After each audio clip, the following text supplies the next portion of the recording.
Well, for more on architecture, urban planning and the future of cities, I spoke to Roger Lewis. He's Professor Emeritus at the School of Architecture, Planning and Preservation at the University of Maryland, and he's a columnist for the Washington Post. And I began by asking him what the main challenges are in urban planning. What often is overlooked by people when they think about city growth is the importance of having also a political, a socioeconomic and political and procedural process for managing growth. We talk about smart growth and managed growth. What we mean by that is not just having a map that shows where the roads are going to go and where the sewer and water is going to go, but also the need for a dynamic strategy for in real time dealing with all of that stuff. Making sure the schools are there when the kids show up, making sure that healthcare is available when people start moving in. There's a lot more to city planning, in other words, than just mapping out where I'm going to put the streets and the blocks. What would you say are some of the markers of a well thought out or well planned city, and what would be some key examples for you? In Denmark, Germany, to some extent certain regions and cities in the United States are doing a much better job of planning. For example, they're building more walkable neighborhoods. I think one of the things we haven't touched on is for the future is the benefits of having more walkable places to live, so you don't have to have two cars. You can live on one car or live with no cars. Improvement in city design and city development is happening incrementally. I still think Washington is one of the better planned from the beginning cities. I love Paris, but Paris was not a planned city the way Washington is. Is there a very big difference between cities that grow organically versus one that have a lot more planning and structure to them? Well, I think, yes, the main difference is experiential. When you move through those cities, you get a sense that this has been planned, this seems organized. Manhattan, I mean, I love moving around Manhattan because there's a system.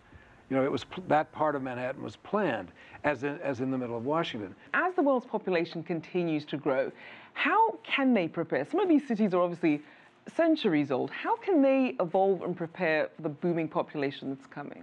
Well, I think a lot of cities are working on that. I mean, they're developing, including Washington and including even in Beijing. They're developing redevelopment plans for areas that need to be revitalized, that may involve a combination of historic preservation of resources that are worth saving. We haven't talked about historic preservation, but that's another part of the challenge of dealing with how cities evolve in the future. This is a big problem in China, where a lot of historic fabric has been lost. So the challenge is, okay, what do you keep and save and refurbish? How can we take something like an old shopping center that's now no longer economically viable, demolish it, and what do you put up instead that addresses the needs of the future? That's why I said earlier, a lot of it's being done incrementally, piecemeal, so that what a lot of cities are doing, and they have to do this, is to look for where there are opportunities to enhance the urban environment, to increase density, to provide infrastructure, particularly where the infrastructure is already in place. That's happening all over the world. I think that's true almost everywhere in the world, which is the notion of taking what you've got now and figuring out where do we want growth, where can we take places that are already developed or that might be 200 or 300 years old. What do we do to retrofit those? That's happening, again, all over the world. And are there particular styles of architecture that better lend themselves to this sort of development? Rather than particular styles, I think the thing that most architects today would tell you is that the number one objective is sustainability, is to build sustainably, so that whether the style of architecture is this one or that one, and there are literally dozens of different styles of architecture, but to build in a way that's sensitive to the context, that new buildings not just stand alone, but help shape the urban space, the urban realm, that make walkable environments. I really don't care if I'm next to a 20-story building. I don't really care how it meets the sky. I'm much more concerned with those bottom 20 or 30 or 40 feet, which I'm going to interact with as a pedestrian. I'm much more interested in walking if I've got a sidewalk that's wide enough, that has street trees that are giving shade, that has places to sit, you know, that are humane. So part of what we're talking about, I think, about architecture and urban development is humanizing the urban realm for people who could get out of their cars and walk and want to do that, or bike. I'm a biker, so I have to plug biking.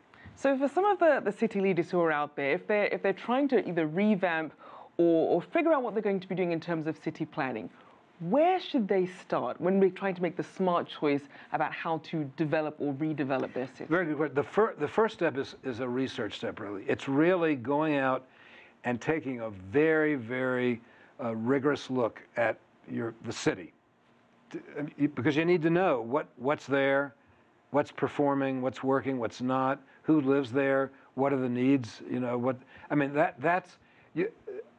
that is probably the number one step, is to figure out what you've got.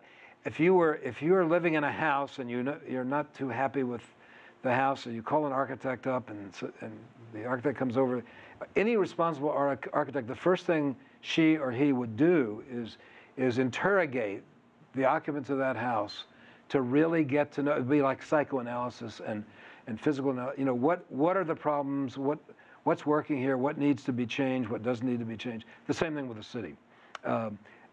You have to start by knowing what it is where the problems are, what are the opportunities, what are the challenges.